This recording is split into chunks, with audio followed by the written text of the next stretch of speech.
Hey guys, so again, we're back with another awesome part of the coaching sessions with BenCB. Like I said last time, these sessions are between me and the master, BenCB, the founder, everything of Raise Your Edge, the head coach, the creator, the man who thought it all up. And it's been really interesting for me to have a professional look at my game. I really hope you guys liked the new look into it. Thank you for all the comments on that. Make sure to keep dropping those because it'll give us a lot of direction and a sense of what you guys like, what you guys don't like. So we're just going to continue down the line. We saw the last time that we had mostly we need to invest in different type of hands and scenarios. Let's check out to see what we learned this week. All right, let's continue. We have a pretty decent stack. Let's see how it goes. That's an interesting spot. Would you open King 10 off here?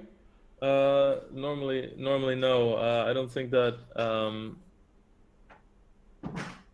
right, I hope that wasn't too noisy, but I don't think that I opened King 10 there. I might be a little bit too tight with offsuited broadways, in particular, specific situations like this. But this I would fold. Yeah, I would make it really depending on button and cutoff. If their 3-bet is, say, lower than 7-8%, but without stats. So this is something here where it comes to it's similar for live, right? If you play live or if you play online without stats, how have they been aggressive so far?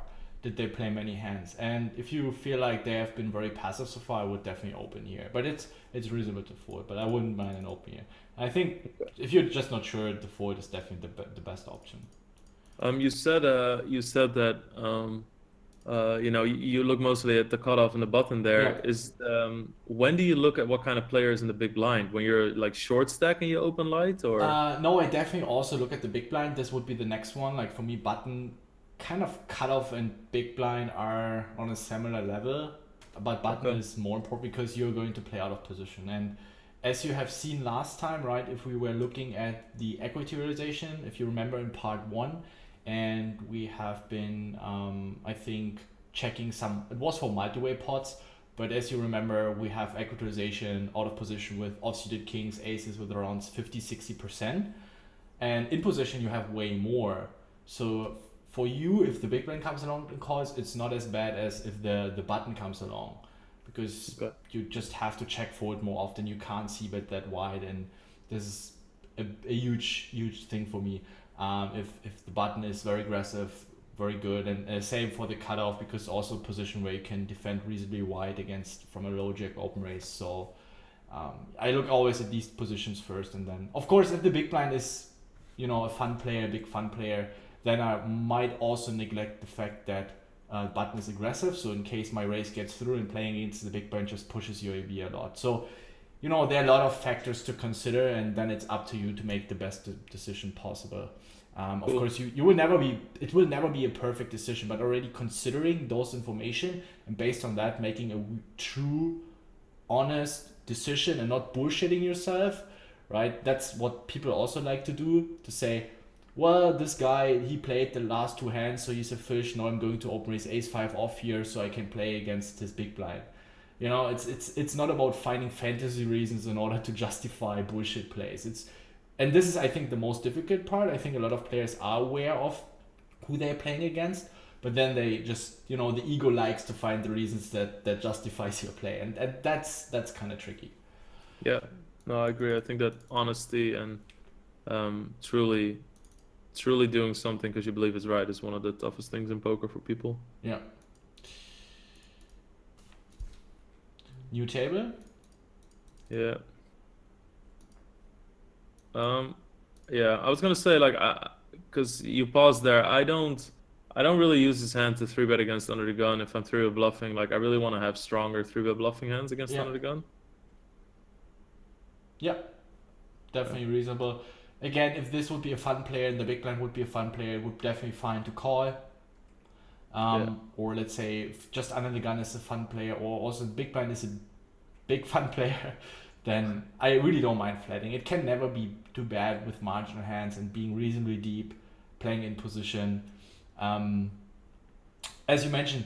And I think the best way to approach it is just look at your value range. Like, what are you happily in getting here? It's aces, kings, and already queens, if you 3-bet and face a 4-bet, you already hate your life, right? Yeah, true. Yeah. So for me, okay, I 3-bet and call a 4-bet. Those are my value hands. So aces, kings, queens, ace, king, which I'm also going to proceed against the 4-bet and probably jacks as well. Everything else I would fold. So if you just look at the combinations, it's not that much. It's like 3%. So now Yeah. if we add some bluffs, maybe the low suited aces, we're at 1.2%. Maybe I had like 10-9 suited. We also want to 3-bet some of the ace jacks and ace queens as a bluff as well, just to protect our equity, knock out the blinds. So it definitely makes a lot of sense to 3-bet those hands. And let's say we just take one combo. You see, we already have 50% of the time value hands and 50% of the time bluffs. So you can't start bluffing those hands here as well. Maybe a suited connector, and then you're just going to heavily over bluff. Yeah. So you have to be very selective about the hands you're bluff 3-betting with in these spots. I really like 3-betting ace queen offsuits and ace jack offsuits in that spot. Yeah, makes a And lot of ace, sense. Yeah, I also yeah. do like it. I used to also 3-bet more these kind of hands, but as an adjustment to the current tendency where people are more aware of odds, defending wider, I think it makes more sense because in these days people are defending hands like king queen, king jack suited, also ace 9, ace 8 suited, more of the suited aces, and you just have more overall equity against the range. Even hands like queen jack, jack 10 suited, which 3-4 years ago, if somebody was open raising from EP, they were snap folding it, and you just were printing with a ton of 3-betting. But now Yeah. you have to be aware that people defend more, so you want to have stronger bluffs than, yeah, 3-4 years ago. Yep. Interesting. I'm actually really curious about the hands you would bluff here. So this is min raise. I open min raise, right? Close. No, actually a bit bigger. Yeah. 2.2x. Yeah. This is a tough one. I think that a lot of people that will defend against raises hit this board a decent amount to where they can call at least once when they're on the button. So I would much rather bet with a hand like, you know, ace 10, ace queen, obviously, Yeah. or queen 8, than or even like 10 9, Yeah. that sort of stuff, than with a hand like ace 5. Yep. But if it's a fun player, I will take some ridiculously small steps once in a while. I totally agree on that. I think even against a good reg, you can just bet 6k to make him fold deuces to 8s. Yeah. I think that's totally fine. But we do have 16 combinations of ace queen. We also have all ace 10s, so we already have 32 combinations of those gut shot hands. And this is already quite a lot. And if we also want to stab those suited aces, you will see that there will be enough hands we can bluff with. But yeah, ace queen, ace 10, maybe some of these hands with the backdoor nut flush draw, then I think you're doing well. I mean, we can easily value bet king queen, ace king. We have all queen 10s, king jacks, jack 9 suited, 9s jacks. So we also have a bunch of value hands. We shouldn't neglect that. But if I'm not sure on these spots, I don't want to blow up. I'm always going with the safe line. I'm like, I don't want to put myself in a super marginal spot with a marginal hand. I don't know anything about my opponent's tendency, and I rather underbluff in those situations than over bluffing. Yeah, because if you start betting ace 5 here, then you can start betting a lot of Yeah. hands. You can pretty much go with anything. Because it really sucks that you're also blocking a lot of his misses, like ace 8, ace 7 suited, ace 5 suited or something. Yeah. Yeah. That's Cool. I think on this position we can open. It's close. Yeah, I think down to 6-7 suited. Oh, interesting. I think I would fold 8-7 suited as well here. Let me just check. I always like to see the frequency. Percentage. Yeah. Yeah. So this would be Yeah. Okay, so That you would, add in deuces just because we're so deep, right? yeah. You're deep with but like especially against those positions you're quite deep, and against a big blind you're quite deep. I think in general, if you go with that range from that position, you're doing fine. I mean, it's 18.9%. It's definitely reasonable. It's a little bit more on the loser side, but I mean, if we take out these hands, this should be definitely the hands you should open with. Maybe not deuces. Deuces threes is questionable. So let's mark those hands as debatable. Yeah. And in this scenario here, I would definitely like to see an open race with this hand. Cool. Yeah, but not a big thing. Are you just seeing if I get punished again, huh?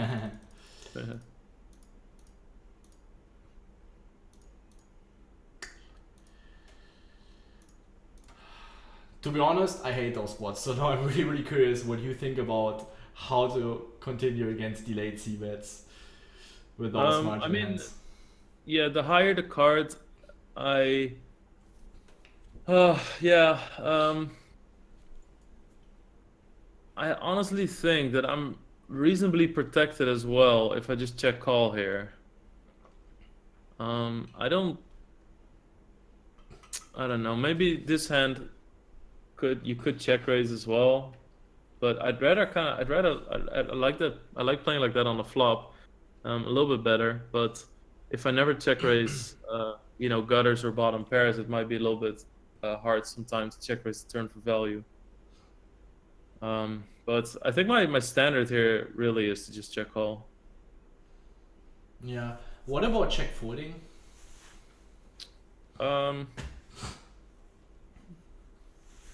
Yeah, that feels so weak.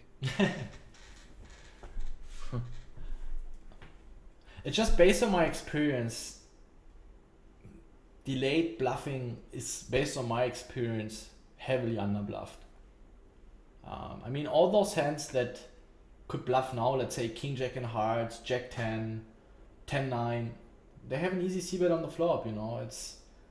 And so they must be that tricky to check it back. And I mean, it's also a board that we just, you know, very frequently missed. It's not True. that it's crushing our defending range with all our Jack deuce suited and what else we have, Jack 7 suited and Ace deuce off, and or Ace 10 off and King deuce suited. So just 1/3 pot, he will have immediate profit with his entire range. And pretty much everything in his range still has equity, or 2 overcards, backdoor flush draws, backdoor straight draws. So it's for him an easy any 2 spot with his entire range.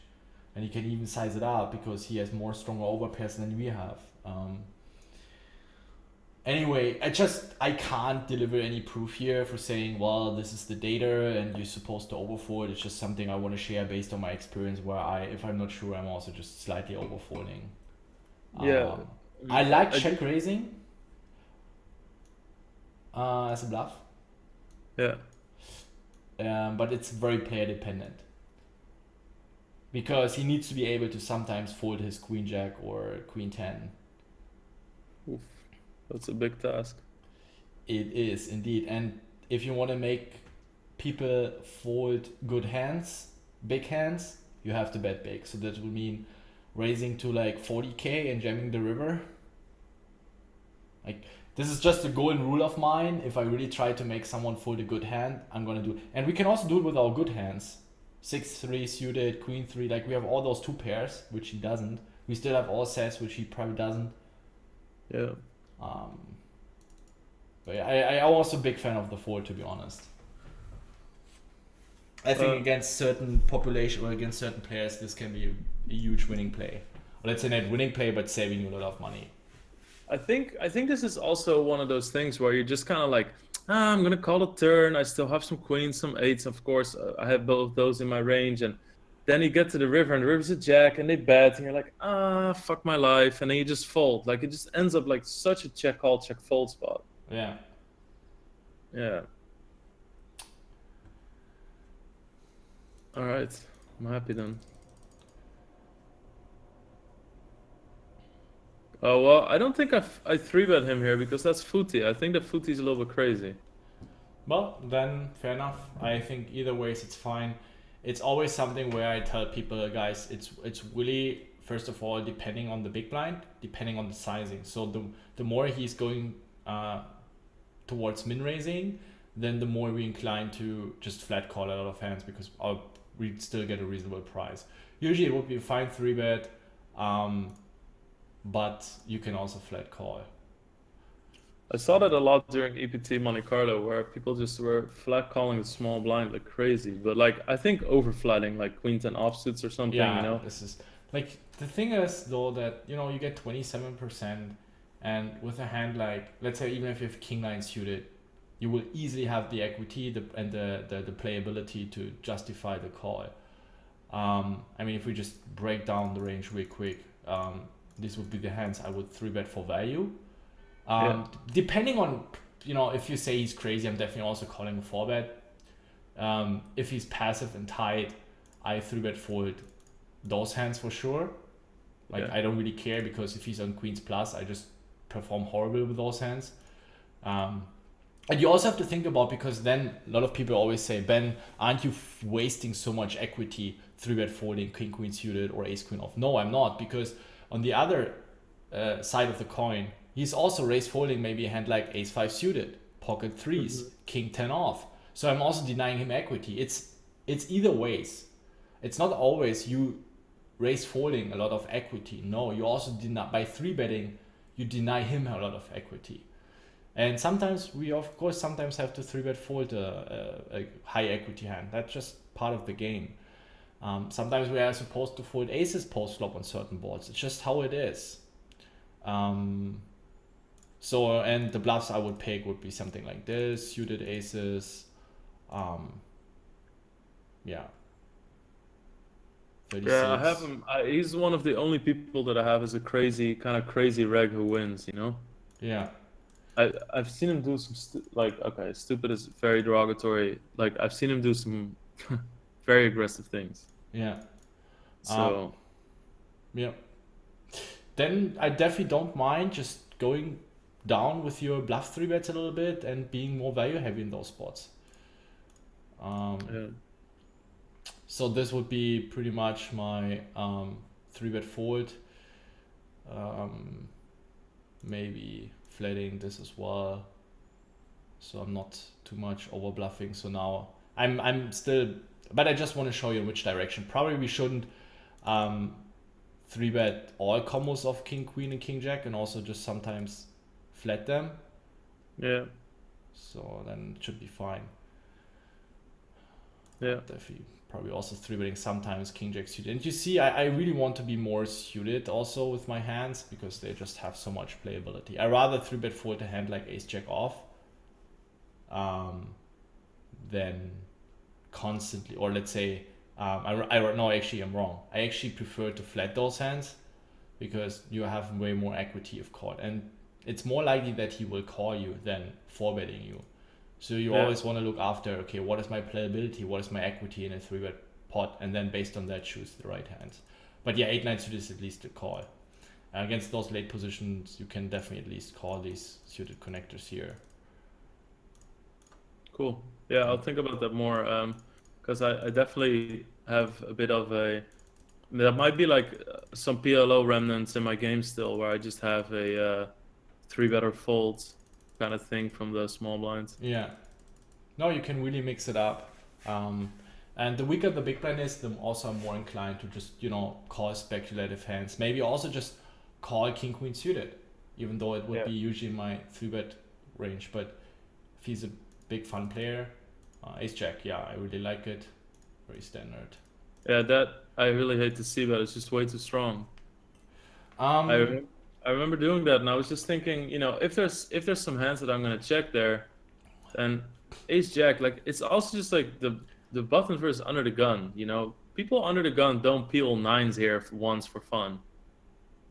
Let's say if the deuce would be a club and the jack would be a spade.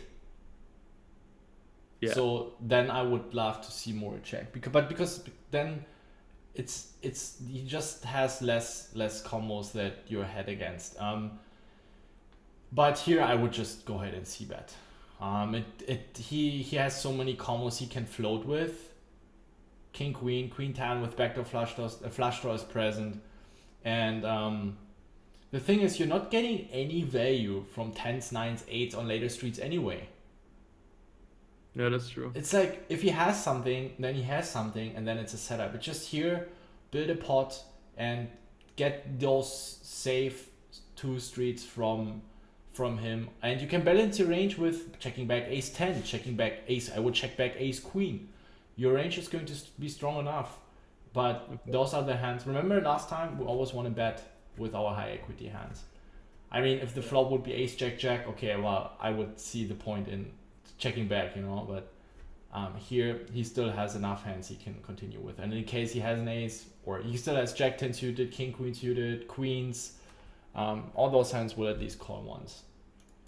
Cool. I really like that. Like, I can't wait to see how that plays out. Maybe all of my multi-street pots will become so much easier because I'm gonna blow up pots with much higher equity hands from now, you know? Yeah.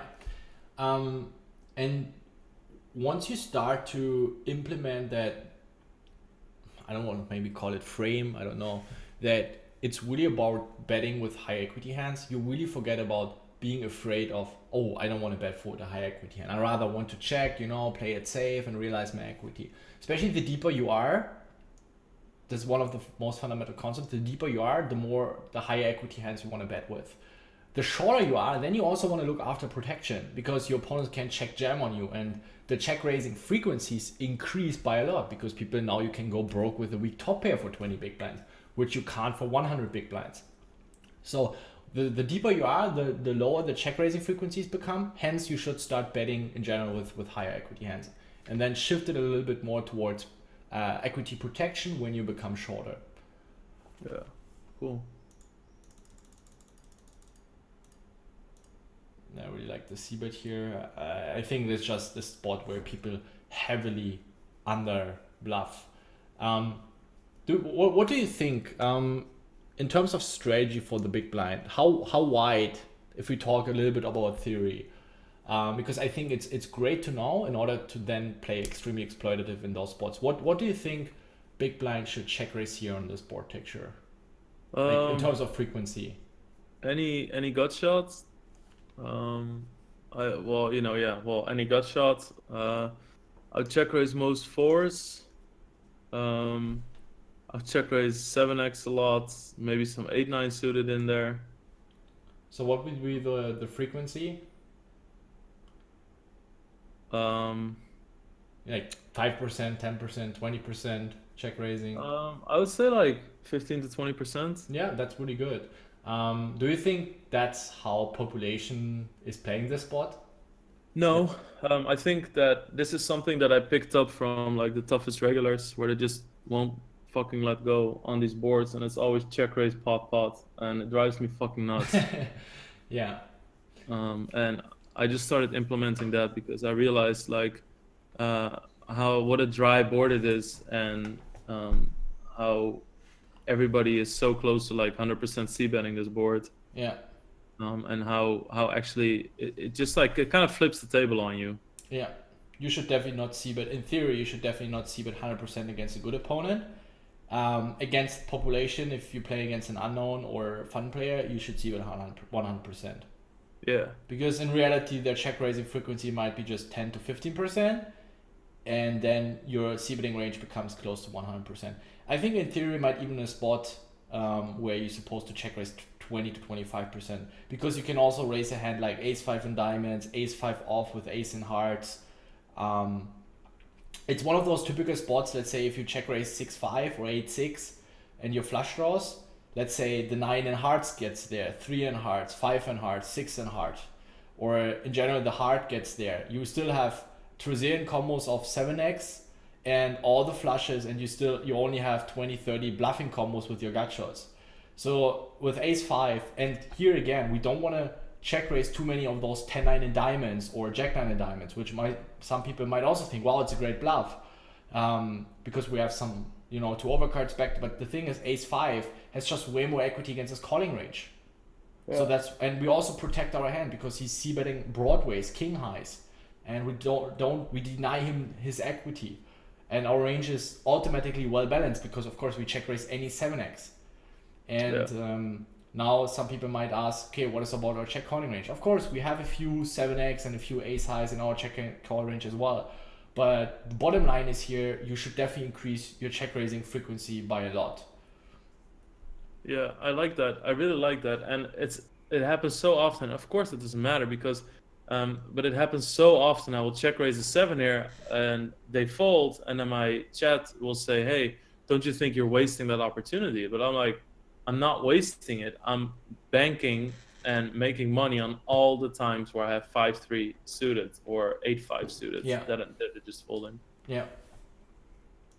Well, the thing is, if you play against someone that, let's say, is really betting 100% or just over c-betting, it is definitely a reasonable exploit to just call your 7x and just over bluff this spot.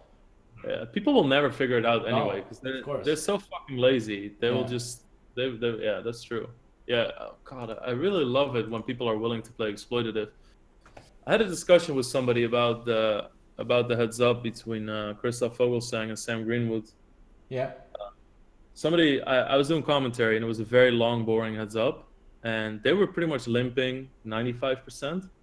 Yeah. And it had the big ass big blind ante, right? So the ante was the same amount as the big blind. They kept limping with 12 big blind stacks, and then I said, like, I think they're playing too passive, also because they're just subconsciously deviating more towards the passive side. They're not randomizing anymore. They're not doing anything. They're just being passive. And I think that if you just look at it from if one of the two would have been a little bit exploitative, he would have destroyed that heads up. Yeah. And I don't know. The other person said, well, that I was pretty much just wrong because they just know GTO a lot better than I do. But I don't agree with that statement. I don't think that means that they just play the best because they both try to play the most GTO they can. I mean, I don't know their background, but I think Christoph might have some experience in heads-up cash games, but probably not with the stack size. If they're familiar with GTO in heads-up, you should definitely also, even with, let's say we play heads-up against each other, and I limp, and we have 20 big blinds, you're supposed to jam hands like 6-5 suited, 7-5 suited, 5-3 suited, 9-6 suited, not 100% of the time, but you should jam a lot of hands against those limps. And especially if people keep limping a lot and there's already dead money in the middle, you're supposed to jam even more. So actually, in theory, or in GTO, they should have been way more aggressive heads up. Yeah, so exactly. They were just playing, I didn't see the heads up, but just if they really just have been passive all the time, they just played both a really bad GTO strategy, and by doing that, so passive strategy against passive strategy, they were just neutralizing each other. Yeah, so, that's because there weren't any swings, and they kept limping like King 4 offsuit, King 5 offsuit on the button like 6 times in a row, Queen 5 offsuit, Queen 4 offsuit for like 12 big blinds, even though there was 2 big blinds up for grabs on the big blinds, Yeah. And then they like check back flop or bet 1 big blind, check back turn, fold river. It was just like 90% of the hands went like that, but I feel like people get so kind of hypnotized by trying to play GTO, or at least that is the way. There. I think if you would have put like some sick live pro there, if you just put JC Tran there or something, or Patrick Antonius, he destroys that heads up, even though he doesn't even consider GTO. Yeah, I definitely agree on that. But I think it might also been an awkward stack size with the additional big blind, and they probably maybe didn't really know how to adjust. I don't know. You never know. Yeah. No, I mean, obviously they're like insanely smart guys, and it's like it's a bit tough for me to just like throw the situation on you because obviously you haven't seen it, so I might be completely fucking wrong. But it's just like more of a general concept that makes it interesting, and I think a lot of people remember, or a lot of people from my audience remember that heads up and like looking at it. So I think it's cool, like when we talk about what you just said. Okay, so check call any 7, check raise all your gut shots, and you'll probably win against somebody who 100% c bets and doesn't really adjust. Yeah, 100%. Yeah, cool. Same should be here. I guess you would barrel some random hands, and check back your good draws. Yeah. Yeah, you should Yeah. reverse it. Like this is one of the Yeah. best cards you can barrel with. Yeah, so yeah, I would definitely, like, knowing what we talked about last time, I would definitely put more money in the pot there. Yeah. So interesting, yeah.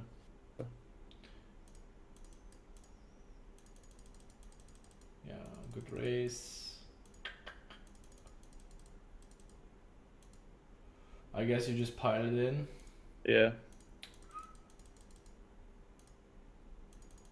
Yeah, I really start only, yeah, fuck this guy, honestly. Interesting dynamics. How do you Yeah. perceive the second 3-bet in a row? You think people just Stronger. don't give a fuck, they overbluff or they will underbluff?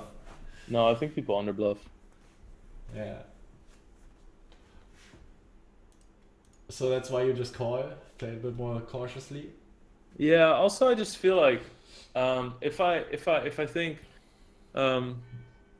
yeah, a little bit more cautiously, but also just I feel like my hand plays so well against their bluffing part of their range. Yeah. So if he has to have some ace-x bluffs in there, right? Yeah. So I really feel that this hand, if I blow him off all those hands, or an ace-jack offsuit, or an ace-10 offsuit, whatever, or an ace-10 suited, then I'm losing so much potential Yeah. there. Makes a lot of sense. If you and also this is something I'm also trying to teach my students. I would never say if you just jam it here for how much is it, 40 bigs, if the guy has a few bluffs, this will always be a winning play. But if you're Okay. very, very comfortable and you exactly know what your opponent is doing, or let's say not your opponent, but let's say the population, and you have a good idea and you feel comfortable, go for the call. Right? It's not, we should not always be so stubborn on, oh, I'm gonna do that and I always keep doing that.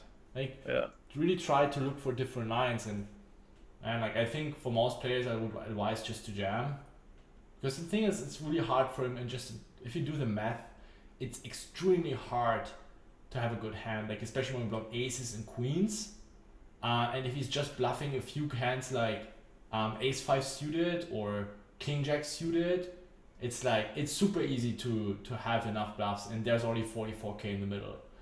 Okay. So it's always going to be a very problem, unless the guy has been the uber nit for the past 200 hands. But no, man, like I really like the reasoning, and I mean you can see it clearly here that, I mean, his call-on is just not good. Yeah. I think this is one of the reasons you just mentioned. If you look at his range, he can solve this spot perfectly in theory, right? If he has some bluffs like ace jack, ace 10, he should check them back on the flop. He has hands like kings and queens. He has jacks. So what he's doing now is he's pretty much calling turn and calling 100% the same range on the river as well. Like if he calls jacks, he's calling queens, kings. He's calling ace. I mean, of course, he's calling any ace. Which hand is he folding? And this cannot be right in theory. And those are the spots where, okay, I'm playing against Lex Veldhuis. I don't know what he's doing here, but I just lean back, I eat carrot, and then just call my ace 5, ace jack, ace 10. And maybe some of the time we have to bluff catch with some combinations of kings, but I fold queens and jacks. Like, Yeah. you know, and you will never lose any money in the long run. Because the thing is, if you underbluff, and let's say, yes, okay, he has a minus EV call with kings and queens, he's winning so much with his other bluff catchers because you are underbluffing. So you always have to look at your entire range, and that's where I also make my own life easier. It's like, okay, that's how I do it. That's how I approach the spot, and I don't worry about being exploited or whatsoever. I don't know what he's up to. If he's now start randomly bluffing his pocket threes, I don't care. If he does so, I have the proper call-in frequencies. I don't know if he's over-bluffing, so there's no reason to overcall. And if you just look at your range in those spots, you can solve a lot of spots. That is really interesting. Yeah, if you really start thinking about all the stuff that you fold, maybe some spades in this case, but I understand what you mean, because this is a spot that comes up a lot that has nothing to do with like backdoor flush draws and stuff. Yeah. But people just have either ace-x or pairs. Yeah. Yeah. And in hand like Jack 10 in hearts, or sorry, Queen Jack or Jack 10 spades, he will also c-bet most of the time. So he's not having the flush draws he's folding on the river. So he's literally, he calls the flop, calls the turn. It's a really defined range. And What is your sizing here? You bet half pot, and I mean he doesn't need to defend a lot. He can let go of 50% of his range. Do you think my sizing is too small? Depends also a little bit on how you. If you just do you have a different sizing with your bluff? I mean, probably. I can say no, but I think with a bluff, I'd probably make it like 26 on the turn, and then maybe a little bit like 78 on the river or something. I don't know, man. That's such a tough one because you always feel like when you get in a spot like that, you play it a certain way, and you have a good hand, and you're like, nah, I'm gonna make it a little bit less now. Yeah. I mean, I think you're always gonna adjust subconsciously. I think. Yeah. A little bit. I mean, if you bet half pot, you get him, like, you have to win the pot, or he must defend around 66%. So actually I was wrong. What did I just say? He needs to, of course, call down 66% of the time, right? Against half pot, against a pot bet, he needs to defend 50% of the time. I always have this 50% defending frequency in mind.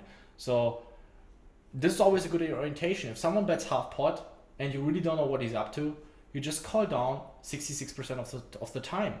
And I mean, if you count all the ace jack and ace 10 suited combos you might 3-bet as a bluff here, and maybe some ace 5 suited and kings and queens, you haven't snap fold with queens and jacks. Yeah. Right? Because you don't need to call. Now you're calling 100%, and this cannot be right in theory. I mean, of course, sometimes you're lucky and you have your random queen jack and spades, but well, there aren't also, you calling, what do you have? Maybe queen jack, king queen in spades, right? Those are 3 bluffing combos. Yeah. Yeah, that's true. It's not like that you have a shit ton of bluffs in this spot. Yeah, that's true. That's a really good point. Yeah, interesting. I like that. I think that what you talked about last time too, where you just make your life easier if you go for certain things and just like, okay, so it's kings and my ace X's. Easy. Yeah. Queens and jacks fold. Maybe queens is even a better bluff because here it's really about blocker effects. Because ace king we would pile in pre-flop, so actually queens would be a better call than kings, because he blocks ace queen, which is our no-brainer bluffing hand, value betting hand. We don't have ace jack off so often here, but we have all ace queen offs and all ace queen suited.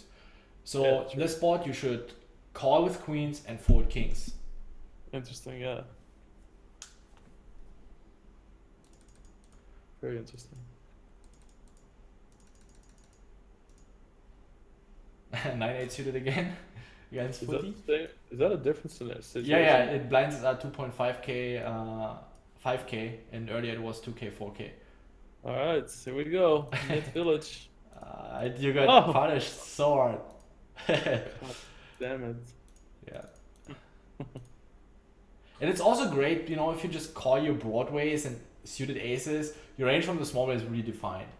It's not like now, I have to start calling 3-2 suited, so I have 100% board coverage. No, it's not like this, but having some 7-6 suited, 8-7 suited in your flat calling range helps you also a lot. For board coverage reasons. Yeah.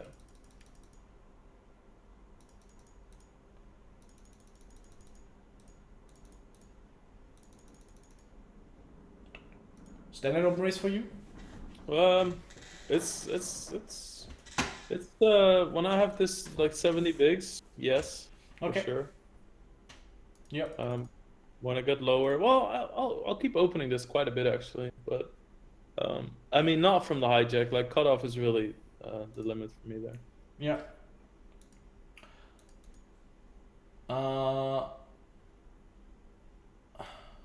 Do you like your c-bet? Yeah, I think so. I think that he still has a lot of like weaker ace-x suited that he could just fold. Under pairs, because there's 2 Broadway cards. I think that he's gonna fold under pairs quicker than King 7-4 or something. Yeah. Now we have the 4. If you remember the board, or if we recap the board earlier, it was King Jack 9. The 4 definitely helps us a lot. Not a lot, but gives us a few additional percentages to improve on the turn, or just in terms of overall. If it's just 1 or 2%, it's at least something. Where we have, the deuce and the 3 that helps us to Yeah, just yeah, keep yeah, our, yeah. and also the clubs. But yeah, it's all right. Oh, okay, this is very interesting. Uh, what hands would you call? All right, here we go. Let's see. So we're 70 big blinds deep. I probably call fives plus. Where's the difference between fives and deuces? It does a little bit better against this ace-x bluffing range. I think that if people are gonna use some hands to bluff from the big blind, it happens to be a lot of like ace-5, ace-4 suited. Yeah. Okay. All right, so any suited connector I opened. Which one is the worst you open? That's obviously the next question I was trying to dodge.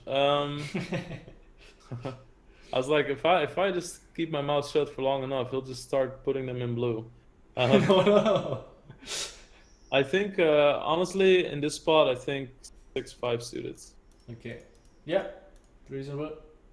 I think that's pretty good. Yeah. Any suited Broadway. Yeah. Any suited ace.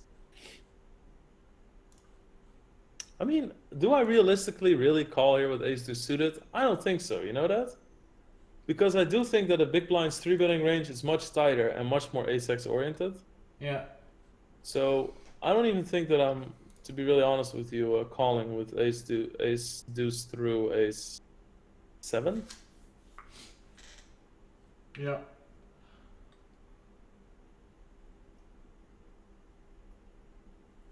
What? Let's leave them there for now.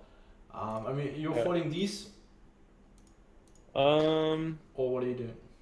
I'm calling Jack 9 suited, and King 9 suited. I might call as well, but I kind of feel like that one is like sometimes. Okay.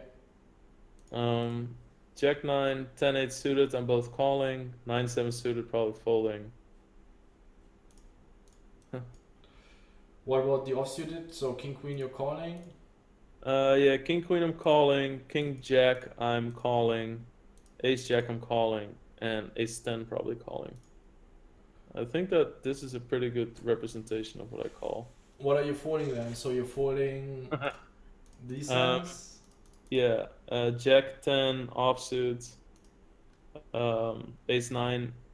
I might probably open ace 8 and ace 9 offsuit from that position with that stack. I fold those.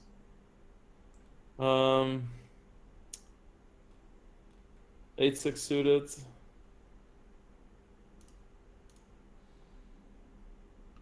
Am I overcalling this spot? You're defending 71% against a 3-bet. I think yes, you slightly do. I would fold these hands. I would also fold some of these hands. Yeah, but I was folding those, so I don't know that. Okay. That makes a bit of a difference. So probably something like this. I am calling more often these pairs because I'm not saying you're wrong. It's just based on my experience, right? It's just where you have your experience, I have my experience. I feel like I totally agree that most people, I mean, of course we forward those hands. Based on my experience, it's where people, if they bluff some like more these kind of hands here. Like this is what theory is telling you. You should bluff 3-bet here. These kind of hands. Maybe mixing in some 6-5 off. Yeah, it's very polarized from the big blind. Oh shit! I didn't even know that. I thought that people would mix in like suited aces and bluffs. They might. I'm just telling you what in theory what kind of hands you should bluff 3-bet with. Yeah, no, but I'm not even saying that I do it from kind of experience, just because. But maybe I'm a little bit more confused, or maybe that I took over like a read of what they do 3-way because I really like 3-bet bluffing suited aces from the big blind because like they just are so tough to play. That's something different, yeah. Yeah, and then I kind of copied that read into this spot. Yeah, nope. The thing is, with suited aces multi-way, since it's multi-way, you have already very less equity. In a heads-up pot, it's completely different. And yes, you can 3-bet some suited aces. It would make some sense. Now we also have to talk about the point I mentioned earlier, right? Like the hands we the hands we pick as a bluff should be very strong.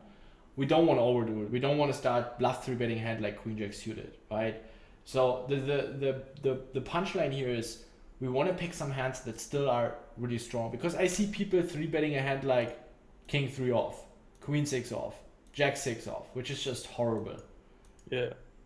It just performs horrible and has even less equity post flop than a hand like 6-5 suited. So we pick those hands that, let's say, are not the very bottom, otherwise we would 3-bet those hands, but still have some sort of playability and room to improve post flop and also to represent high card boards. Interesting. Yeah, this should be somewhat your strategy in this spot. And yeah, I would probably, as you mentioned, since I expect people to be over bluffing, under bluffing in this spot, I probably just close my eyes and don't tell anybody and fold ace jack off frequently. Yeah, I really don't mind also folding those hands here and rather over folding. Oh my god, I can already see my next 2K fucking turbos. And in a 2K, like 1K, 2K, I'm probably not folding those hands. Okay, yeah. Yeah, probably not even the suited aces. Definitely want to defend around 60 to 65% of the time. And the guy also makes it small. Like he should definitely make it from the big blind where you're polarized. You should make it way bigger. Something like 44, 45K here. Yeah. I mean, those crazy high stakes cash game guys like Linos and OTB Red Baron, they're probably 3-bet to 50K here. And it makes a lot of sense. You want to decrease the stack to pot ratio. It's so sick. It's like I went through like 50 big pots of Linus Love, and holy shit, the sizings are so insane. It's so crazy, you know? Yeah. It's like so inspirational to watch somebody like that just play and just of course. The thing is, the strategy is of course dangerous in terms of, you know, you can't just bluff everything. Like you have to be very selective, but they also just, since they make it so big, they can do it with jacks, tens, ace, queen, and then just also easily call off a jam against someone that is also capable. You know, there's so much dead money in the middle, the ranges just become so loose, and it's kind of a level war.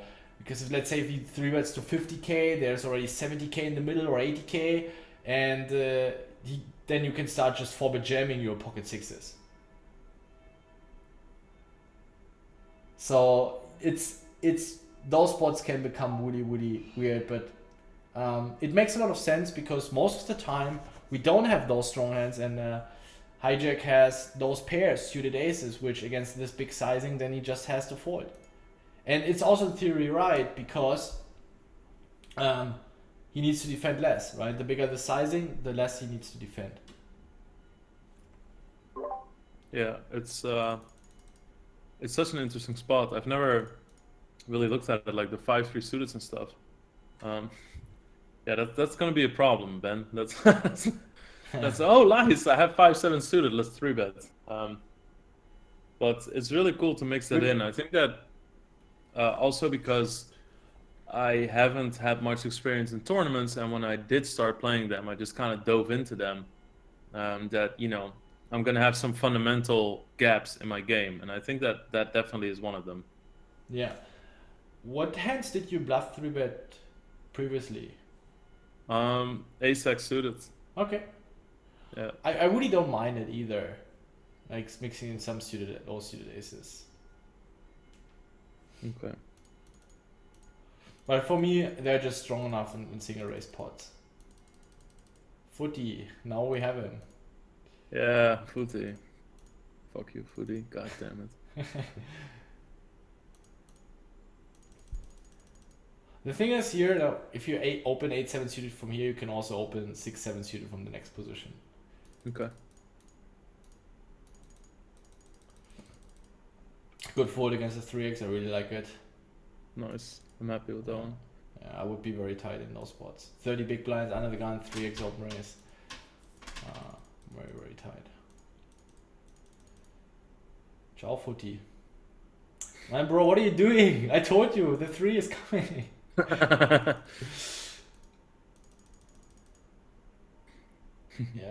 good. Oh, yeah, check to see, cut off.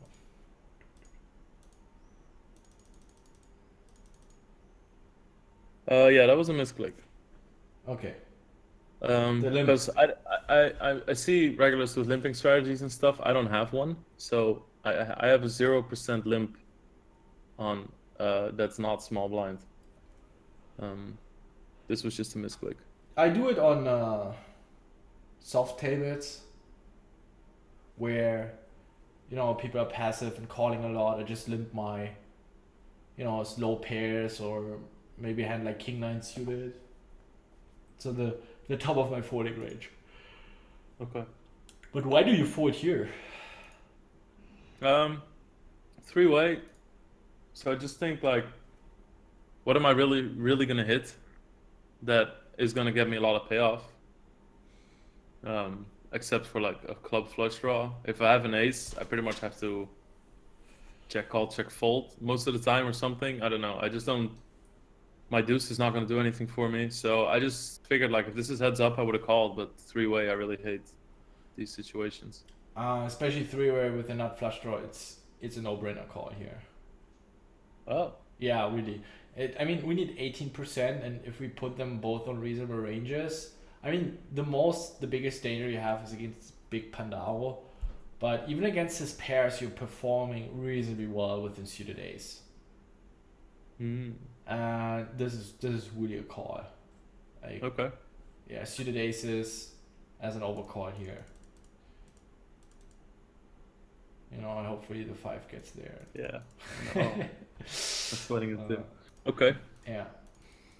You know, this, for example, here, king 9 suited. If, you know, the players are kind of like to call hands, but they're passive, not raising a lot, I just limp it. Oh. Yeah. Well, yeah. Okay. Yeah. Let's. Yeah. Limping strategy is.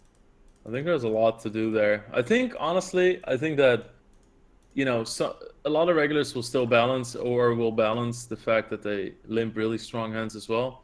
I think if you can kind of play exploitative because other people balance it, that Yeah. they even if they see 3 or 4 times a week hand from you, they're still gonna expect you to have aces and kings as well. Yeah. That's 100% I agree on that. I still mix in some aces or kings. Maybe just because we feel like, well, you do a lot of content, people know exactly how you play, so sometimes you should have aces and kings in there as well. I don't know, I'm just maybe paranoid in those spots, but I think, yeah, it makes a lot of sense to also have a good limping range there. Next hand is very interesting, man. I mean, flop turn, pretty standard, pre-flop standard.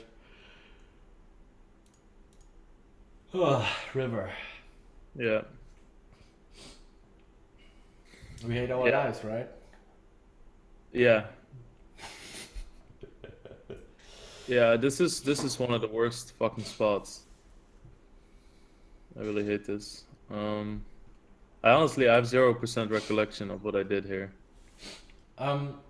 What are the best hands you check call with? Your bluff catchers. So not necessarily good hands, you mean like strong hands? Like the best hand you check calling with. Like if you think about your checking range on the river, what are the best hands in your check call range? I'm not talking about those you're going to raise. Let's say you trap with ace 5 and diamonds and now you want to go for a check raise for whatever reason. Like really just your check call range. River check call, I don't know. The best king 10? Okay. King 10, that seems about right for me. Yeah, so you have all king 10s, king 9s, king 5s, king 3s, king 4s. Yeah. Okay. No, that's already good to know. I would probably even check king jack. The thing is though, the 6, it's for me, it's really hard to have any bluffs. Like jack 10, jack 9, but there's a shitload of 2 pairs, flushes, straights. Yeah.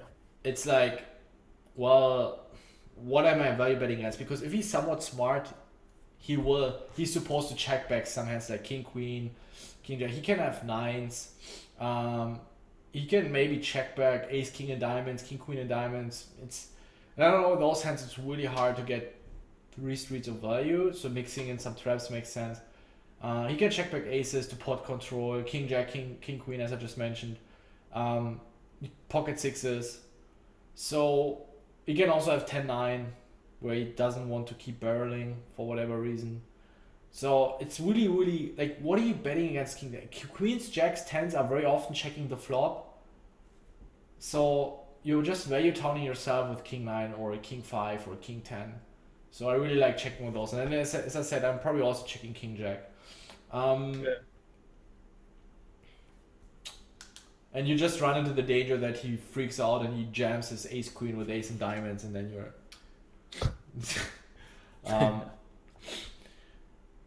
so we actually have a lot of hands here. In ace 8 we have queen 8, maybe with a diamond blocker. I'm more inclined to call those hands, and I feel like bet check bet and then a bomb on the river is just extremely strong, so I would probably lean more towards folding. Even though it looks like a decent bluff catcher, we block 10-9. Yeah, the 9 is a pretty chill blocker, but on the other hand, it also does block jack 9. Yeah. You know? The thing is also, like, he could easily keep bluffing with his diamonds on the turn. If he has queen jack with queen and diamonds, or ace jack, ace queen, like, doesn't really make so much sense to me. I like the fold. I think that's pretty good. Nice.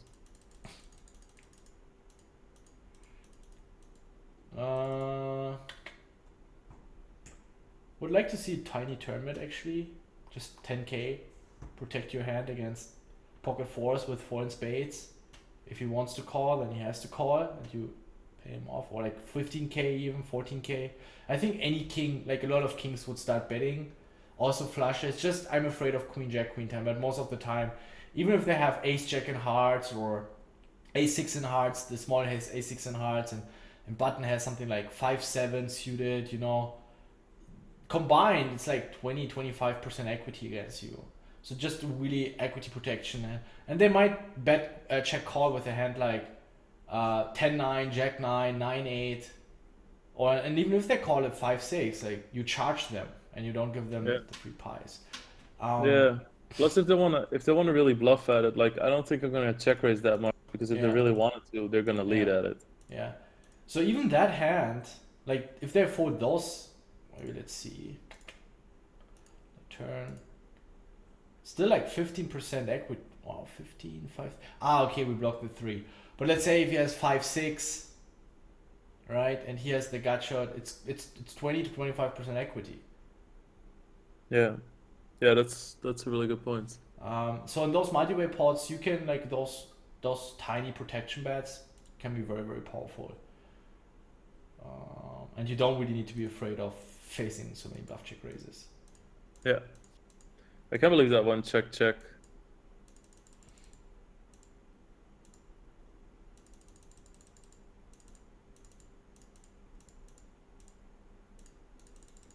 Fucking card dead.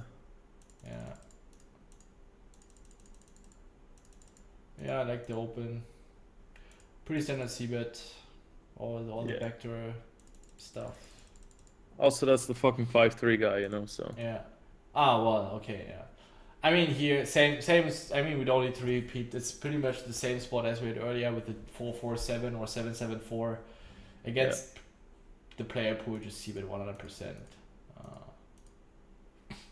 Wow, this really sucks. Nice fold. Yeah, that's. I mean, it takes a special kind of guy to just use it as a bluffing card, you know? Yeah. To just be like, all right. I mean, are you even realistically shoving a 5? You know what I mean? Yeah. I actually don't mind the bluff catchy on the river. I mean, Is he really doing it with a 5? We can have a shitload of 9s in our range. Doesn't that make his shove stronger though? But isn't he check raising on this drawbar? I mean, look at your turn sizing. It's so small. And the board is so drawy. Mm-hmm. Yeah, that's true. I think I just wanted to keep ace highs in with the bet sizing. Yeah, no, I like the sizing. I think it's pretty decent. God, I remember this fucking shove. I was so tilted. I think oh yeah. Because this was on a Sunday and I busted all of my big ones. And then I had this fucking tournament left that had like 4 hours left to play. And then this hand happened. I was so mad. Well, I really don't mind the bluff catch here. But usually when they overbet and bluff for the turn, I have it in front of my computer on the billboard. Like when people bluff for the tournament live, just fold. Now people going to start over bluffing against me for the tournament lives. Yeah. But yeah, I'm just whatever. Fuck it. I think it's whatever. In theory, these are the spots. In theory, it's probably call. We don't block any bluffs. Like it's better to have king queen in the spot than aces because we block a little bit of queen 9 and it's just maybe aces we block ace 9. But it depends on the big blind. So with blocker effects, it's whatever actually. So yeah. But I mean, you have jacks 10s which you can still value bet thin on the turn. Maybe we should call aces kings sometimes and fold without diamonds. Like all the value hands we have without diamonds and folding them with diamonds, and all the aces kings or king queen ace queen queen jack jacks we have with one diamond actually already a lot of combinations.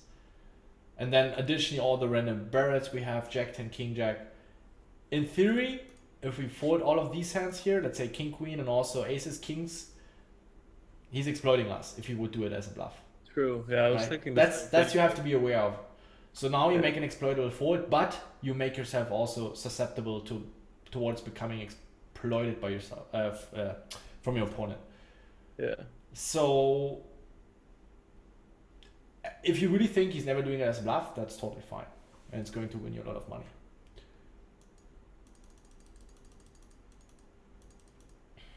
Uh-oh. Yeah. Get fucked.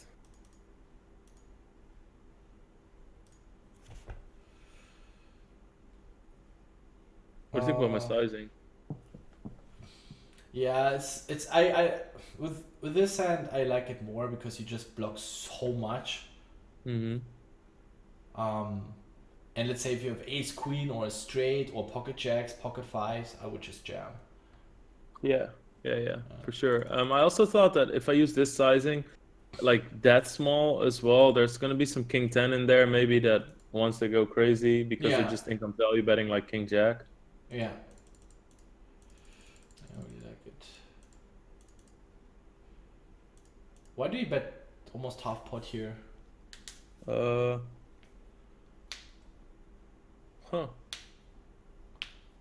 Interesting. I have no idea. I would normally always go for 30% here. Yeah, I think it's best.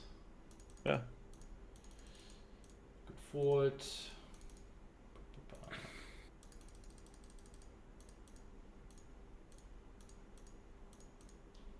Card it again.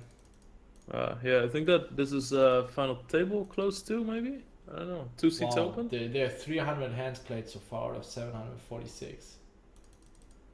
Maybe not. Maybe it's. Okay.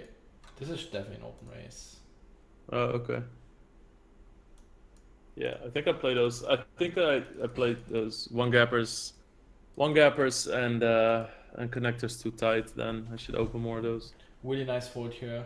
I know a lot of people that just snap call. Wow, suited 3-way. Yeah.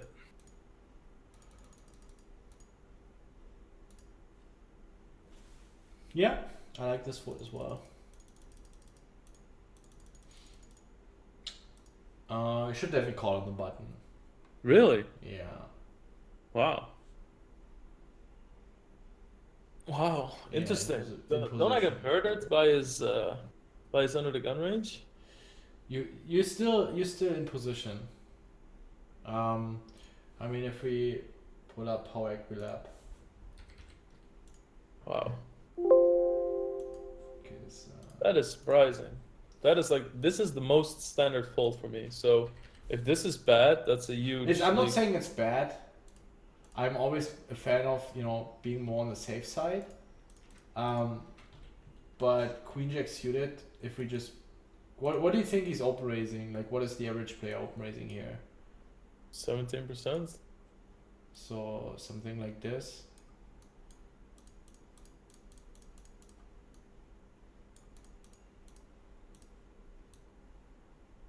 How much do we have? Now we have 12.4. Let's not be too loose. I would even make it a bit. I would even assume a type against a 70% range, and then it becomes a call. Okay, yeah. Interesting. We have 38% against a rather tight range, 14%. But we're in position. We need 33, and Queen Jack suited definitely has an equity utilization close to 100%, if not even more. That's true. So I would definitely call this hand here. Ah, well, I even put Queen Jack offsuited.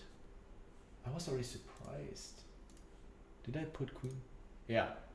So we have 41.6%. Wow. So I mean, of course, we have to consider the likelihood of them rejamming, especially with the small blind who called what did he call 5-3 suited.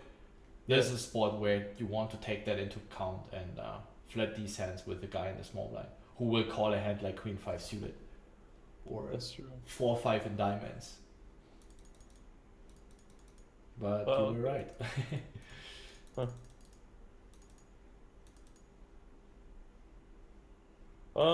Spot I can flat, I guess too. Oh yeah, I can flat the open with these sizes, stack sizes. Yeah, I wouldn't mind. That was a big one. Yeah. Oh wow, Team Pro. Yeah, get fucked. I hate jamming so much in this spot. You just have so much fold equity. Maybe just min re-raise to 35k. Fake misclick. Yeah. God damn it. I would do it against Big Pandao for sure.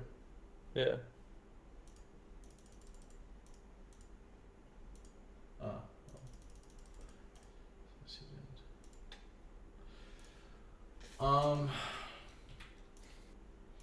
Same here, you can at least call it. Ace-5 suited, similar range. I mean, now it's even looser.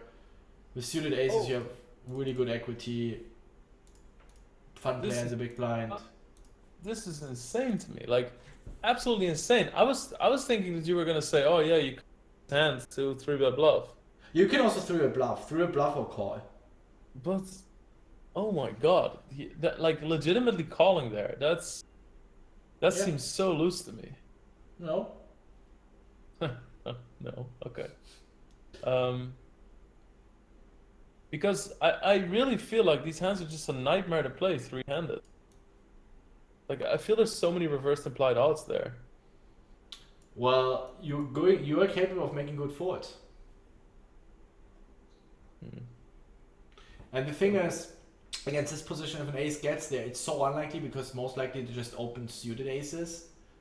So it's really not that often that you have to play a big pot.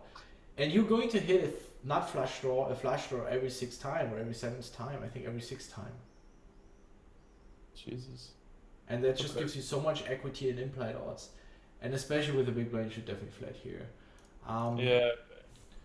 Small versus MP. Maybe just break down really quick what hands I would call here. Or let's just look at the hands I would call. Or let's say defend either passively or or something like this. Pretty much. Wow. Okay.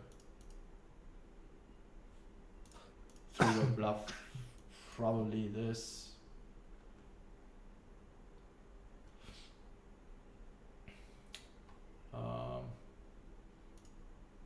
Maybe some ace jack off combos. Yeah, something like this. I know some people that are even wider. This is something I definitely don't want to say where that I would advise to also call these hands here. And as you have seen, I mean, I can just pull it up real quick. 100%.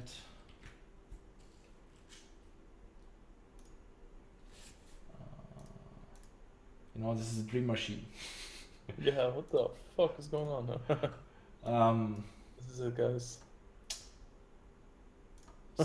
So I love the way that looks. Like people that aren't used to these tools must be going like, what the fuck is going on? And this is just an example how the equitization is, you know, for against a tight range. So you see all these offsuited aces. It's for heads up pots though. For full ring, it's not like heads up games, but just heads up pots, big blind versus an open race. And you see how really good those low suited connectors perform in terms of equitization. Wow, yeah, that's crazy. That's what you explained the first time too. That you know when you're on the big blind, Jack 10 offsuit or suited might be a fold, whereas 6-5 suited is a snap call. Yeah. So the equitization is easily making up for the lower raw equity you have with 7-6 suited compared to Jack 10 off. Wow. So it's really not that bad. It cannot be bad. I have to close this. Jesus. To flat those hands here. Yeah. Against tight ranges. Okay. The thing now, small blind, you get the worst price, so 27. So it might be borderline, but the hands I selected, you should probably call at least. Wouldn't it be so sick if this is legitimately just like a PLO adjustment mistake that, you know how people go to PLO and they have all these hold'em betting patterns in mind, and you know you have to relearn that. But I've played so much PLO that I have to like relearn that the other way. Okay. So just also playing smaller pots with weaker hands. Yeah, I know no, from just PLO, like, right? You overvalue, or let's say the value of lower suited hands is not as high as in, because you always have these reverse in-play odds against higher flushes. Yeah. But also just playing pots three-way is so bad because, okay, so in PLO, if you defend the small blind, or let's say you defend the big blind against an early position open, if it comes 3-5-7, you have an auto win because you just lead because you have such a gigantic range advantage. Whereas if you defend from the small blind and the big blind calls, if that board comes, you just cannot make that same move anymore because now there's a guy who crushes that even harder than you. Yeah, I see. So I have like this ingrained thing in my head about like playability. Yeah, it's not that bad in Hold'em. Yeah. Okay. Yeah, pretty easy call.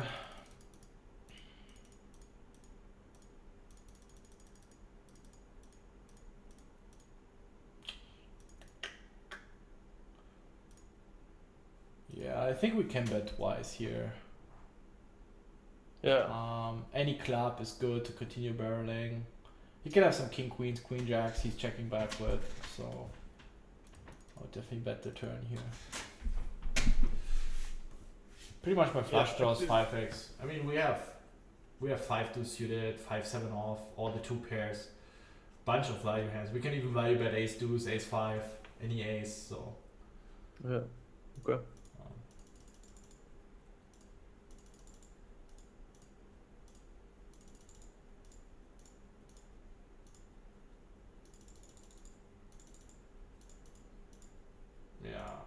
That's a hefty bet. I like that fold. Pretty standard. Yeah. I would probably fold any 8x here. Oh, okay. As well. Yeah, I would fold any 8 as well. I mean, unless I have to read that against a good opponent, I'm also calling because I know he can just bet once like this with his king jack and hearts.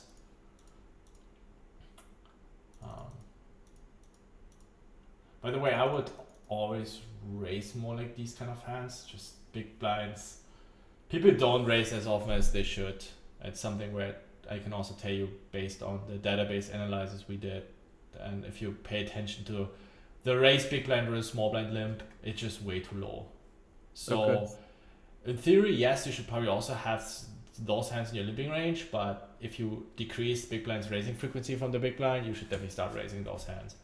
Because he's not raising a hand like 5-4 off, or building a pot with weaker hands, or let's say if you have a hand you want to trap, it doesn't make any sense because he's not doing the job for you to put in money with weaker hands.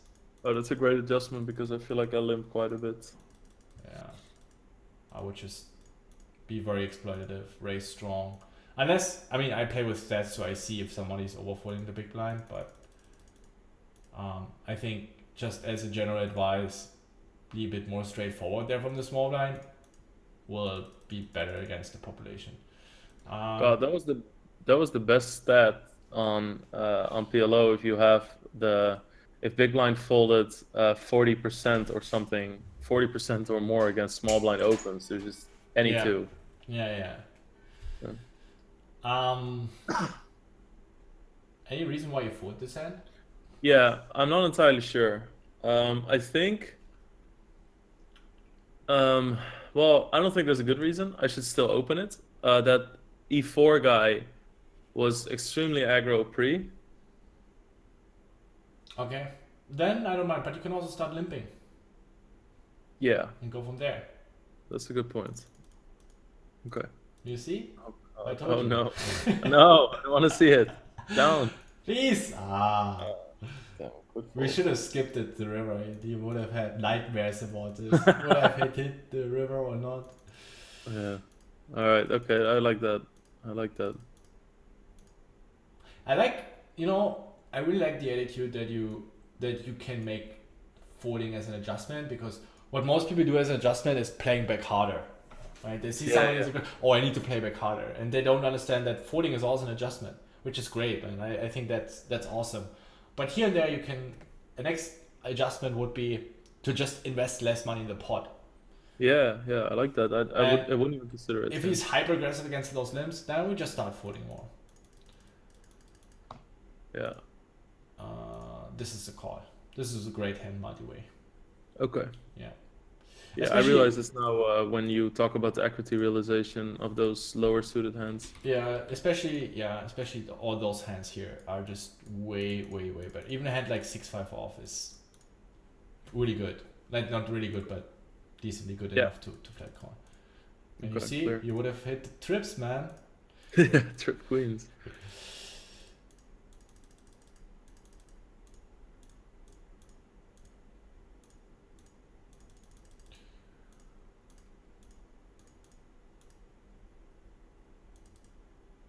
I see. Yeah, I don't mind it. If you do it that small. Okay. I mean, turn bet just for protection, I guess. Mm-hmm. Against it under the gun range, I like it more where he has less 9x, but here you can have a bunch of 9x, which makes sense to check back with. It's not horrible. Like you can get in dicey spots on the river. I'm more curious about your river thoughts. I just think that it's just a spot where people just kind of, if the flush draw, the straight draw misses and a board pairs, I feel like people just auto click call with all their ace highs. So it's a thin value bet. Yeah, for sure. It's a value bet. Okay. I don't think that's a board that he's gonna check jack on against the big blinds a lot. So, I'm up against some 9x's, but yeah. I just think that if you look at all the combos that could find a hero call here, then pretty good. You have to be careful because you still need 50% against his calling range. And he has all the 9x, pocket 10s, pocket 8s, pocket 7s, which are probably not folding. Ace deuce is you ahead against.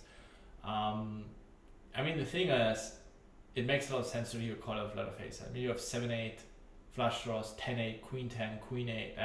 It's infinite. Yeah. So actually, I really don't mind it. I think you get decently often enough ace high calls. Yeah, I think also if I have something like that once in a while, then if I may go for a lighter value bet there once in a while, it also my possibilities to bluff on dry boards like that. Yeah. Yeah, that's if you I would make it a little bit smaller because this gives you really the opportunity to charge his ace highs, and you can just value bet extremely thin in those spots and just simplifies your strategy a lot. Of course, if you have a very strong hand, sometimes you're gonna miss a lot of value. But remember, more often we're going to have weaker value hands. Yeah. And so it really helps you to play your entire range. Of course, if you play against big fish, man, just bet your big hands big and medium strength hands medium sized, and your weaker value hands just small. You know, he's not going to figure out. Okay, Preflop pretty standard against the jam. Yeah, I think I also just call it. Okay. Yeah, I like. What do you do if he jams now? You fold? Yeah, I fold. Okay. Yeah, I actually like it. Yeah. We have the room to re-raise fold. Yeah, no, that's great. Yeah, I was pretty happy with that one. Like if a hand plays out like that, like you feel you're in absolute control. Like they can't really, they don't get to just look at a free flop and realize equity. They don't get to bluff you because like what kind of, Yeah. people don't pull the trigger there. Yeah, king ten off. I think now you Yeah. cover them both. You should try.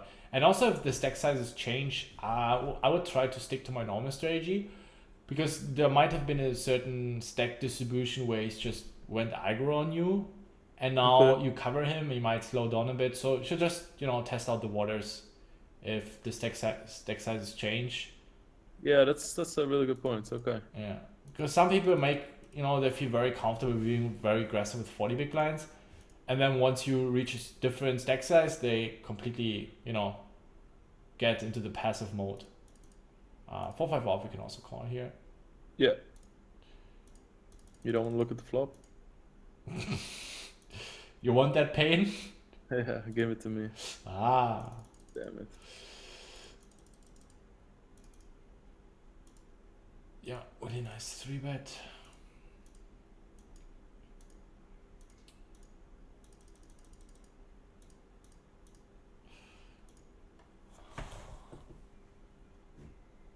I feel like I'm giving up a bit too much on these boards. Yeah, I would also see bet 40, 50k. Okay. Just the big blind, even though yes he has some straights and 5x, 3x, any overcard that comes, we can just fire a second barrel. What is he going to do? Let's say on a jack or 10. Still have two overcards, especially any spade I would barrel. And it doesn't really hit big buttons range, which is more Broadway heavy and ace high heavy. Yes, he has some pairs, but all in all, decent fold equity against button, and big blind still can have everything. And if called, we still have two overcards in the backdoor flush draw. So I like that. Okay. wow. Okay, he has ace 5. You see? Yeah.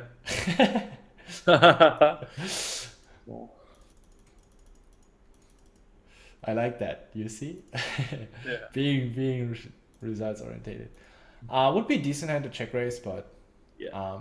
given the stack size, probably calling now is better. In the early game, this would be one of the best bluffs you can have. But now given the ICM, and deepness of the tournament, that might become quite expensive then.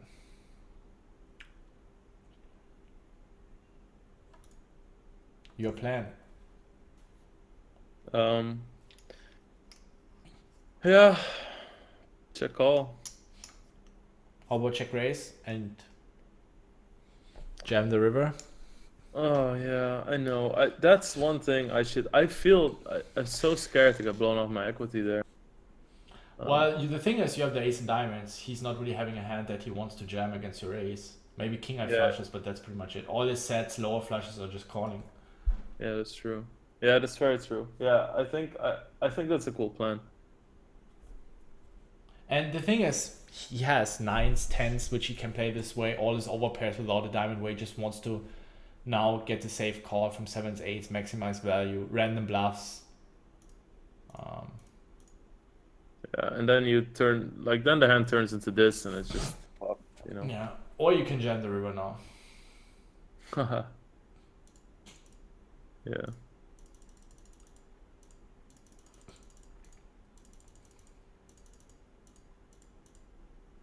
like the sizing it up a bit. You can make Yeah. it even a bit bigger. Yeah. Okay. Cool. Because that's something that I do very consciously on those boards. Yeah, I think you have a good understanding, good feeling how your range works out, and you want to charge him for his queen nine. The thing is, if he folds queen nine against a bigger sizing, it's also not a bad outcome. Mm-hmm. I mean, of course, we don't want to overdo it, so 2/3 pot would be definitely very reasonable.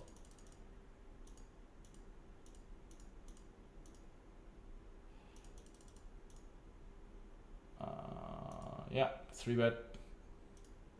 Also like the c-bet. That's pretty awkward. Yeah.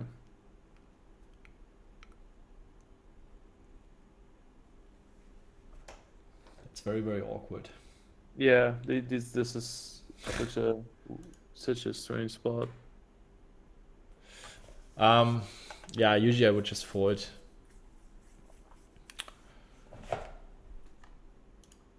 Yeah. Nothing we can do. Yeah, I'm pretty like it's just awkward stack size as well. Yeah.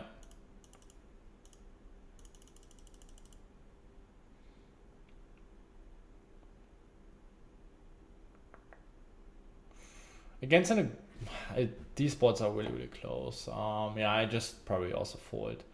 The thing is, though, he makes it a bit too small. I mean, you should do it around 100. So I'm probably against the sizing and calling. Yeah. Well, doesn't really work out. Yeah, that's tough. It's expensive, but Yeah. oh, those are so nice.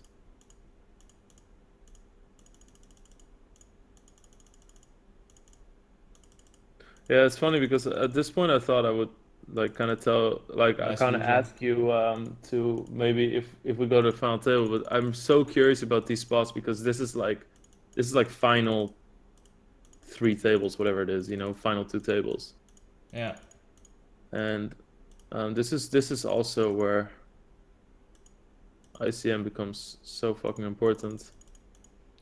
Nah, final 3 tables not, because the pay jumps are bigger. And not the pay jumps, but the steps are bigger. So usually it's 30 to 21st place gets a certain amount of money, then the next jump is at 20th or 90th place. So But in their ICM is not that big yet. But I thought that it was just important to make the final table. You know what I mean? It's not that final 3 tables. It's important if you're 10-handed or 11-handed, because usually it's just about the price jumps. And if I usually find 2 tables, let's say, if you're really 3, 4, 5 away from the next pay jump, then ICM is, of course, it has some considerations, but not as big as on final tables. And sometimes, your risk premium is just 3 or 4%. So you have that additional, I always call it ICM tax. So if you go in pre-flop, you need 3 or 4% more equity than in a chippy V environment. But of course, it depends which stack you're playing against. If it's big stack versus big stack, it might be even on final 2 tables 10%. If it's you as a big stack against a low stack, like your 50 big blinds against 18 big blinds, it's relatively low. It's not very significant. Okay. Makes sense.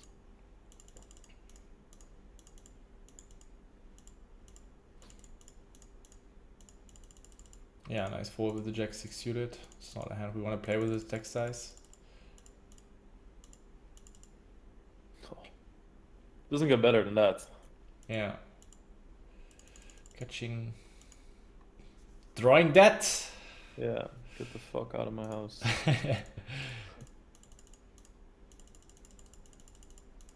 Oof. What? Oh no, it was min raise. Never mind. And small land, yeah. Okay. This guy is still opening quite a lot of hands with his deck size. Yeah. Oh, he doubled up. Pocket eights, here we go. He is cruising. Very loose.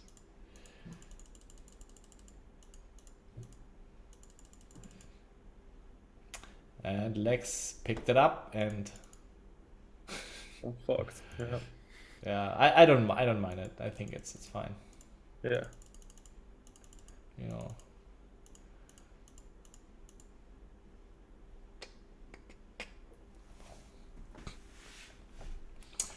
I think my range doesn't have a whole lot of that many nuts in it. I feel like betting the river just opens me up to so many headaches. Yeah. I But think on I the placed. other side, it's really hard for him to have a hand that has you beat. I think he can have nines and eights. Mm, yeah, okay. Tens.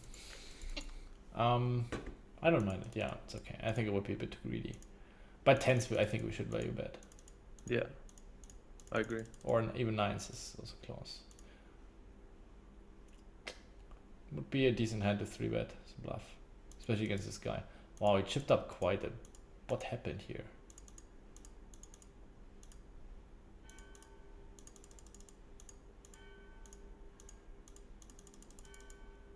Okay. Yeah, that sucked. Yeah, really nice. I like this jam. Yeah.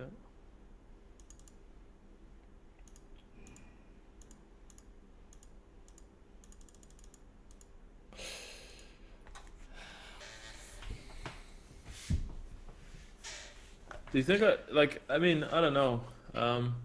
Against him, there's a pretty decent chance that he's gonna limp raise bluff. Isn't it awesome for our hand? Sorry?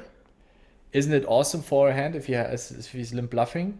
Yeah, exactly. So that's why I'm talking. That's what I'm saying. Like maybe the check is too passive against this Yeah. type of thing. Definitely want to raise here.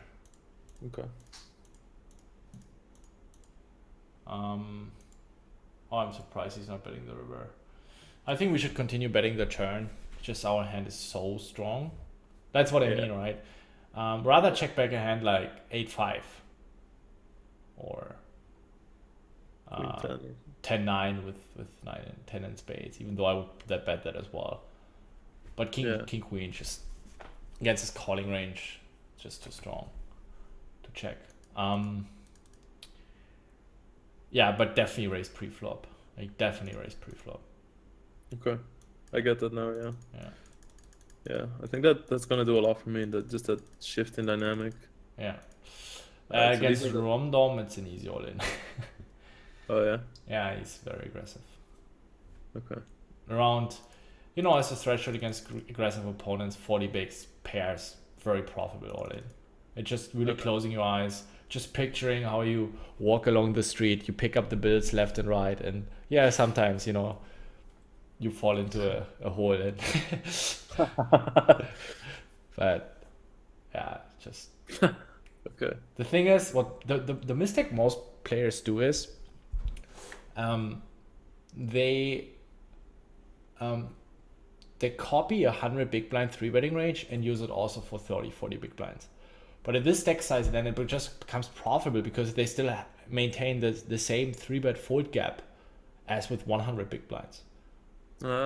So then they constantly 3-bet fold, ace-5 suited, jack-10 suited, and what you have to do in order to, you know, how do you say, counter adjust, you have to 3-bet cards hands like 8s or probably even 7s. Which most players don't. They just keep flatting those hands, maybe even 9s, you know, they play comfortable. Even if I, let's say I play against a very good opponent, let's say against play Fedor, I 3-bet king queen suited, but I also call in all in because I know he will also jam those hands. Yeah. And not only against Fedor, I mean, this is a very exceptional example, but also against some other really good rags. Yeah. No, I think I'm pretty good at like following through. If I would 3-bet 7s and 8s. Yeah. Then you have to call it off. Yeah. I think I was a bit pummeled by the fact that he 4x'd me here. It can also just be a random ace-5 suited where it's just, I want to take down the pot right now. Yeah, for sure. Yeah. I think I wouldn't put so much thought in it. Just, of course, he needs to call it less often. But it is, you know, mathematically correct for us because there's also more dead money in the middle. We have less fold equity, but that's all right. Okay.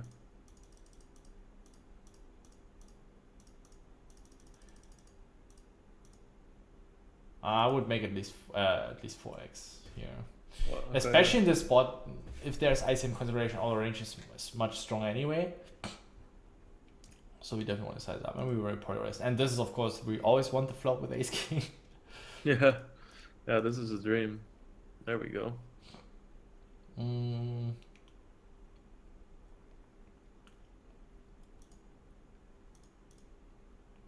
Thinking about bluffing.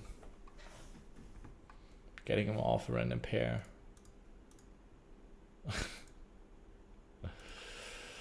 Yeah. I like those spots because it's not you just can't solve it based on math or theory as we did earlier, right? In the ace king hand. I know, what did we have? We had ace queen against jacks.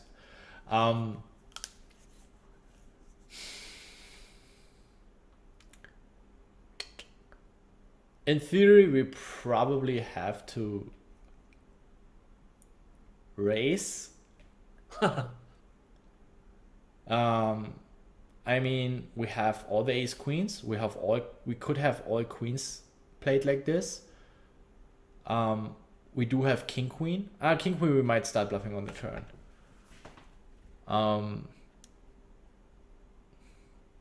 We block king queen. Just raising to 500k. That is definitely an option. I'm not sure calling. I don't like to apply this mirror thinking, so applying what would I do in this spot and then assuming he would do the same.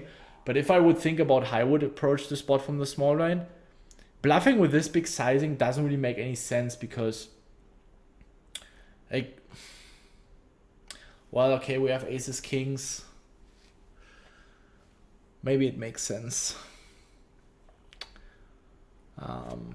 Probably have to call with ace king here.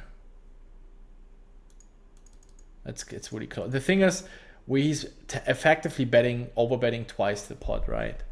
Because we just can win 117k. Yeah.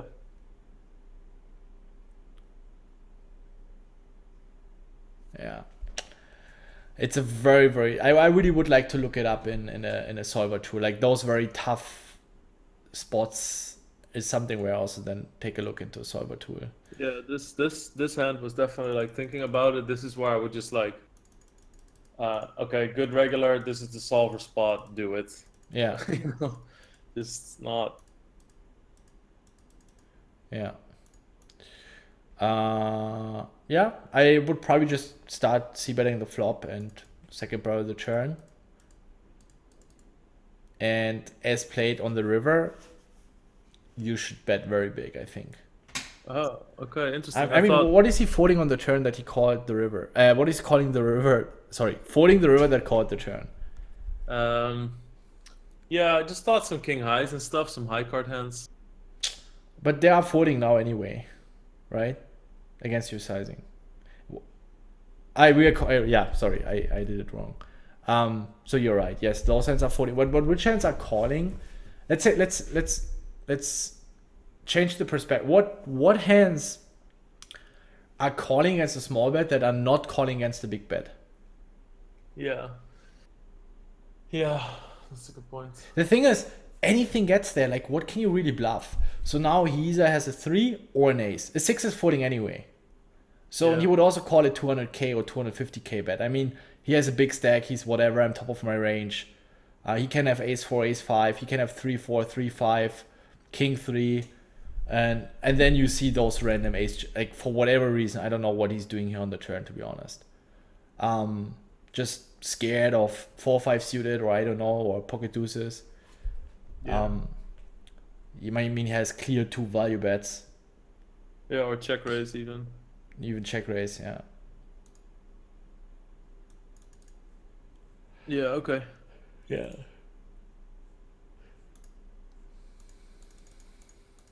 I mean, if he calls the 6, it would be not good. Because what can we really bluff, right? Just...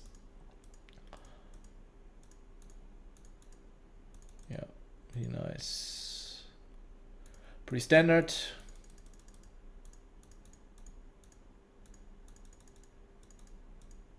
This guy. You had a lot of fun. I think I should just jam there, to be honest.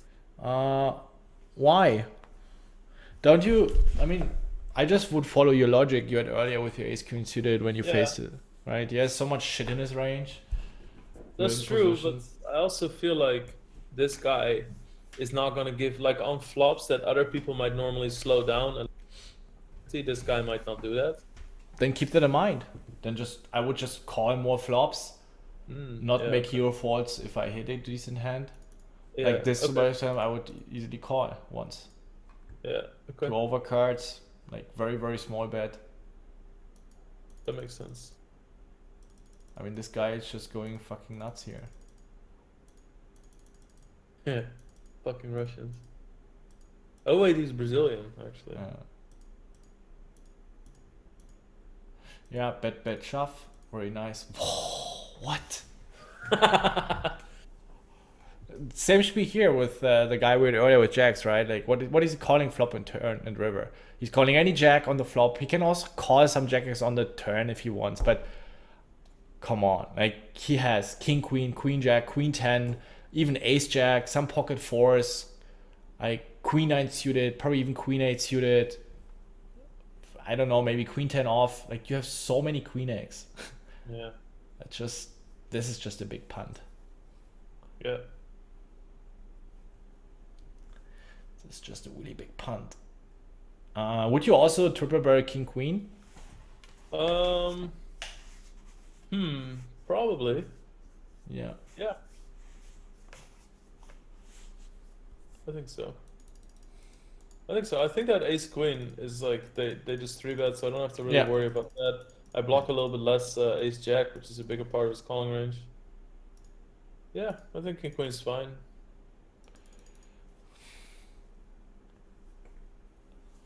Okay, a7, I mean, also pretty standard.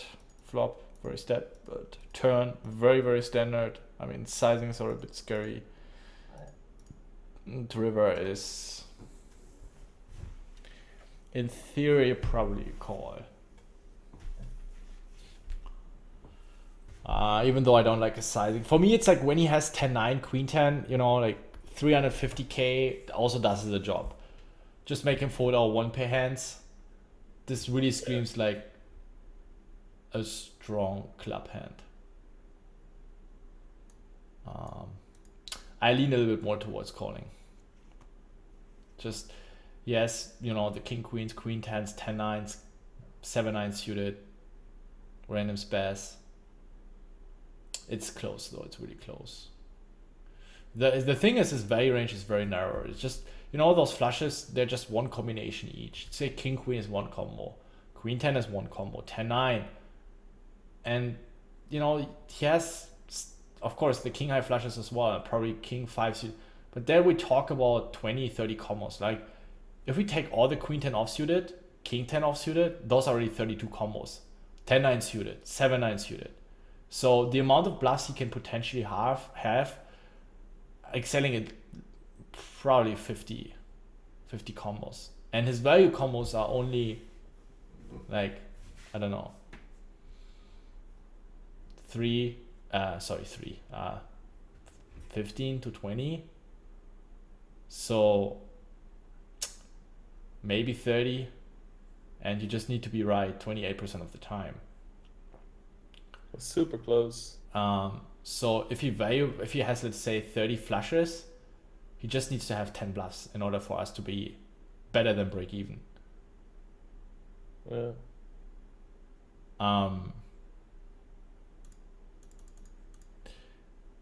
It looks like a scary board. Just given his bet size patterns, the turn looks really like, okay, I want to get maximum value from an ace now, or two pairs. To me, it really looks like I really want, you know, to have full equity. I remember at the time I thought that the queen 10, king queen, king 10 with a club are so massive too. There's such good barreling hands here. Yeah. 10-9. Yeah, of course. I mean, he also has like king queen, king 10 with king and clubs. Queen of clubs. I mean, the queen of clubs plays it the same way, right? But I don't think he would bet queen high flush that big on the river. No, I don't think so. Why?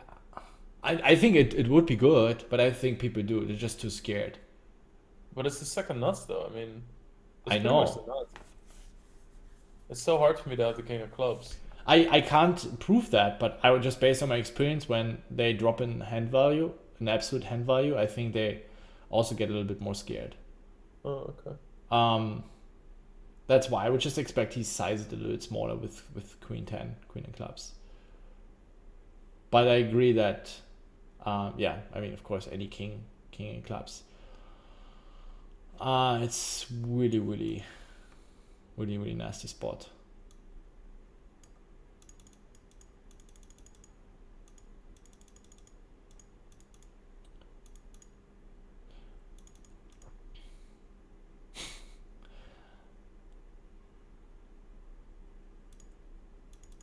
I would probably 4-bet. Yeah. I Yeah. really should keep the door open for the Yeah, crazies. yeah. I mean, sometimes, he jams his pocket fives and like, fuck my life and busted the tournament, but he will do the same with ace five suited or king jack suited or king queen off. He feels like call you with a shit hand out of position. Just really give them room to spaz their stacks away. All right, guys, that was it again. Please, like I said, leave a comment if you have something to say about the coaching session. If you really like this way of thinking, if you want to get better, please come by the Twitch channel. I am learning live on camera every day. I'm also going to be doing some live coaching sessions by Ben where we go over something like this with Twitch chat involved. It's going to be very awesome. I really am grateful that we have the opportunity to learn from a poker mind like Ben. I've focused in the past mostly on cash games, Omaha, live games, so I've never really been able to dive deep into the tournament strategy. I just used to play them, but now we're getting a really structured, fresh look into them, and we're learning a lot. So hope you guys are learning alongside, and again, let me know in the comments what you like. Please press the like button if you do. If you don't, then leave a comment to see what you would like to change for these in the future. We're going to be looking at a different setup in the future, but I was on the road while we recorded these. That's why we only see his screen. And in the future, I'll be there on camera. We can have a different layout for all that sort of stuff. So bear with us on that, but I think that this is good quality content if you just like poker. All right, guys. See you next time. Peace out.